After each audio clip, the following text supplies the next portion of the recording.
कभी कभी ना किसी के दिल तक पहुंचने के लिए थोड़ा सा समय देना पड़ता है, क्योंकि क्या पता उस व्यक्ति ने क्या झेला हो, क्या देखा हो। उससे भी बड़ी बात, उसने किस हद तक नफ़रत की सीमा को झेला हो कि उसे थोड़ा समय और चाहिए। तुम अपना प्रयास मत छोड़ना, और किसी से प्रेम करो ना तो उसके किसी सामान, उसके ओहदे या उसका धन दौलत शोहरत पाने की ज़िद में नहीं, केवल और केवल उस व्यक्ति से जो मुझे पता है तुम करते हो। और जो ऐसा ही व्यक्ति होगा ना, उसे ही अपने जीवन में भी आने देना, अन्यथा मत आने देना। तुम्हारे नाम, तुम्हारे सामान के लिए जो आ रहा है वो लेकर चला जाएगा, मगर जो सिर्फ तुम्हारे लिए आ रहा है ना, वो ये सब हो या ना हो, वो सदैव तुम्हारे साथ रहेगा, शुरुआत से अंत तक। तुमने अतिथि गण का स्वागत बहुत अच्छे से किया, मुझे बहुत अच्छी लगी तुम्हारी ये बात। हाँ, कहीं कहीं पर बातचीत में तुम्हें ऐसा लगा कि तुम्हारा सोच विचार उन लोगों से बहुत अलग है। दरअसल बात यह है ना कि जिन परिस्थितियों को तुमने झेला है, जो तुमने देखा है, उसके कारण तुम अलग बन गए हो। उस परिस्थिति पर तुम्हारी प्रतिक्रिया औरों से अलग रहती है, बस यही बात है। एक गलती जो तुम बार बार करते हो, जिसे समय रहते अगर नहीं सुधारा गया ना, तो बहुत भारी नुकसान तुम्हें उठाना पड़ सकता है। ये मान लो कि ये मेरी चेतावनी है, वो ये कि बिन सोचे समझे जहाँ मनमर्जी करे वहाँ खर्च कर देते हो। मैंने कई बार तुम्हें इस चीज़ के लिए रोका भी है। इस बार तो मैंने तुम्हें तुम्हारे पैसे वापस भी दिलवा दिए हैं, लेकिन अगर अब ऐसा करोगे ना तो बाद में पछतावा के सिवा कुछ बचेगा नहीं तुम्हारे पास।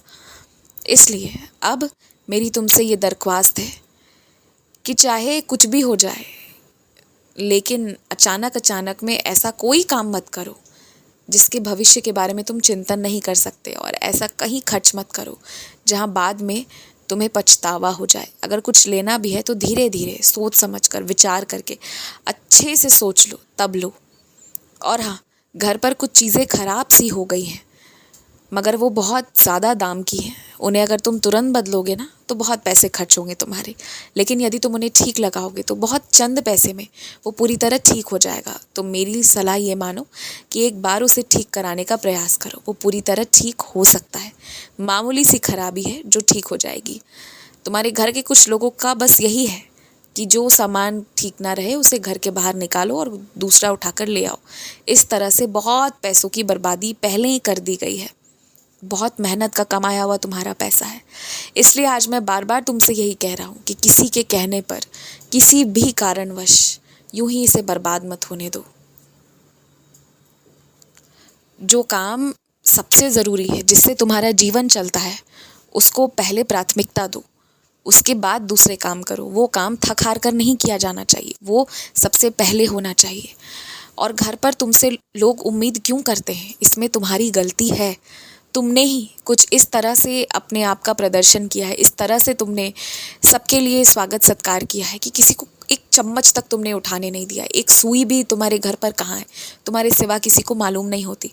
तो ये तो होना ही था आज नहीं तो कल कि तुमसे उम्मीदें ज़्यादा होंगी। अभी भी समय बिगड़ा नहीं है, समय रहते सुधर जाओ। और जो जिसका सामान है ना, वो उसे खुद संभालने दो, और जो जिसका काम है वो उसे करने दो। हर कुछ तुम करोगे तो एक वक्त आएगा जब तुमसे काम लिया भी जाएगा और तुम्हारी अहमियत नहीं रहेगी, क्योंकि सबको ये लगेगा कि तुम ये सब कर सकते हो और इसमें गलती किसी और की नहीं, तुम्हारी ही है।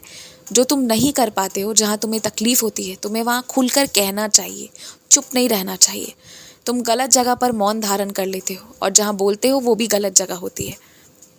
थोड़ा सा विचार करो, और जो कह रहे हो ना, अपने शब्दों को बहुत ध्यान से सोच समझ कर कहा करो। शब्द ऐसे प्रयोग करो ना कि फिर उसे वापस लेने की नौबत ना आए।